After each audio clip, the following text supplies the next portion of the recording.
Hello, my name is Professor Nancy Benson.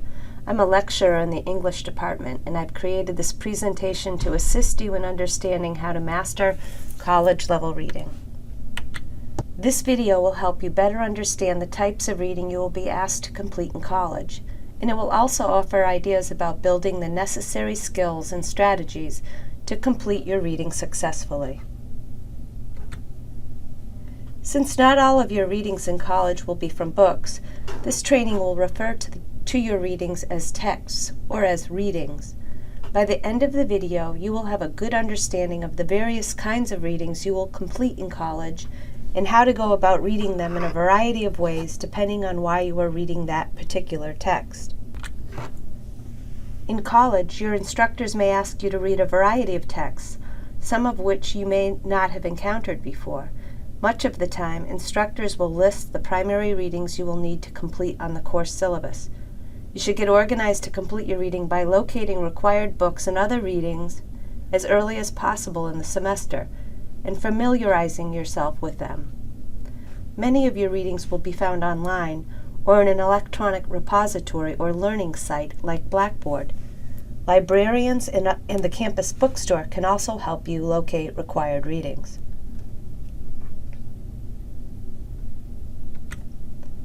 Many of your classes will require extensive reading, especially upper-level classes in your discipline. If you're not a daily reader, get started developing good reading skills and habits right away. That way you will learn to manage the reading required of you early on in your college experience. Some types of texts you will find yourself reading regularly are course outlines and syllabi, which are provided by the instructor. Other texts are textbooks, scholarly and academic articles, research reports, your own writing, and the writing of other students. You might think that completing your reading is a waste of time, but completing your reading will help you learn information on a deeper level than you would if you just attend class and listen to lectures. Abby, a student at Cornell University, is a junior economics major. She recently told me that many of her classmates at Cornell did not do as well as they hoped on their exams. These students agreed that if they had read all the material provided by their instructors, they would have been much better prepared.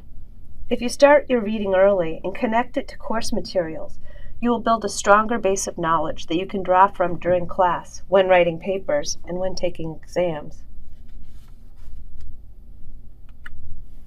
Before you begin to read a college text, determine the purpose of the reading. If you're not sure what the purpose of the reading is, ask your instructor. If you are reading for a test, taking notes or making an outline might be necessary. Otherwise, you should strategize on how best to read the text.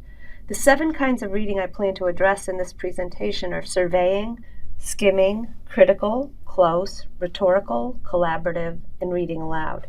Not all texts have to be read closely. Many can be read rhetorically, which I will explain in a few minutes.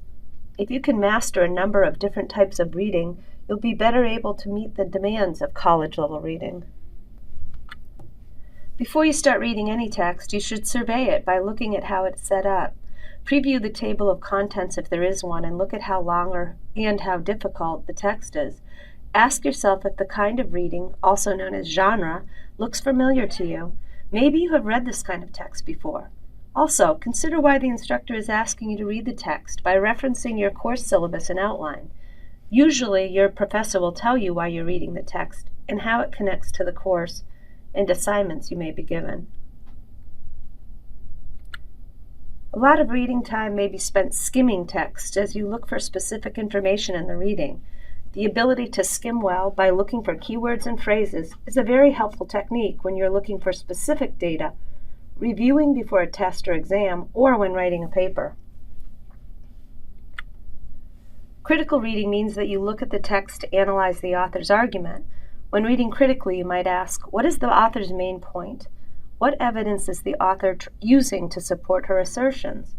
Is the argument logical and reasonable? Why or why not?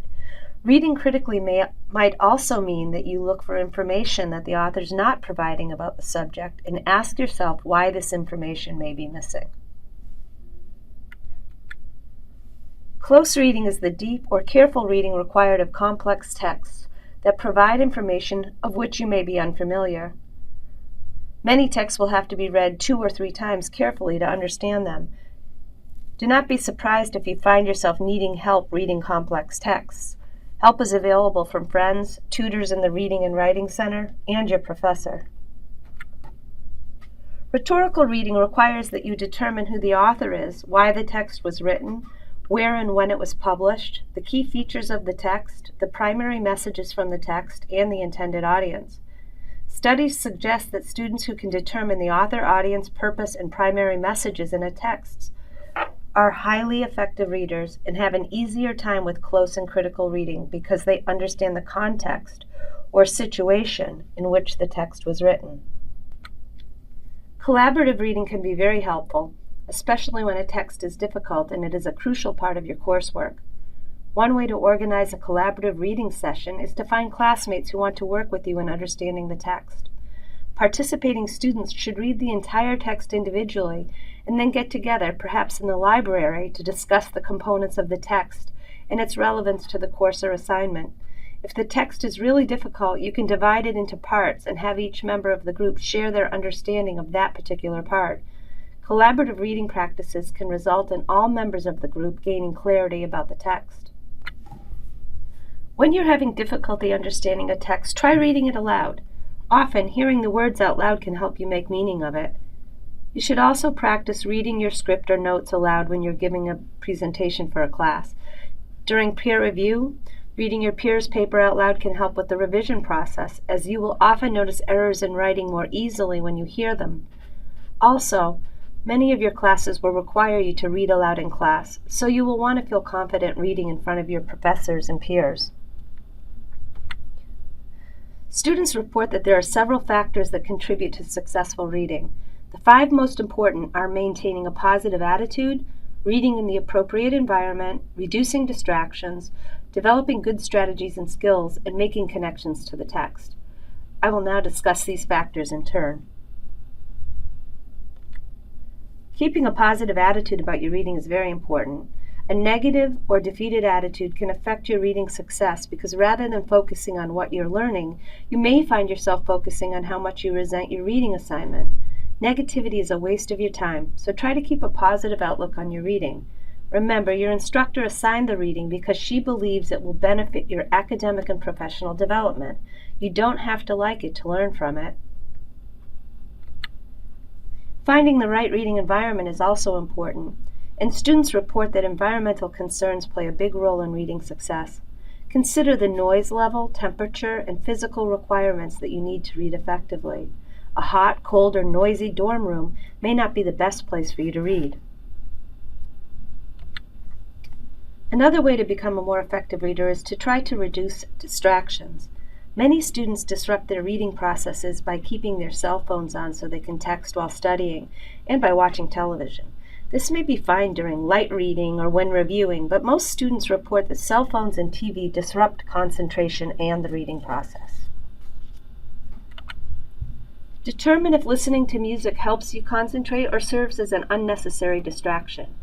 Video games can also prove to be a distraction, so exit out of all games and play when you have finished your reading. As you read, ask yourself how this text is like or unlike other texts that you have read, and how the text fits into the overall course that you're taking. Rereading your syllabus may assist you in understanding the purpose of the text. If you cannot connect to the text, you may need to do some background reading on the topic to become better oriented with the subject matter. Each of you has a unique development reading process. You can and should read a text in a thoughtful and deliberate fashion that is determined by your purpose. Attitude, behavior, environment, strategies, and skills, and the ability to connect to the text affect your reading processes. Adjust your reading practices accordingly. If you want to improve your reading ability, you need to practice. It's never too late to become a master reader. Thank you for listening.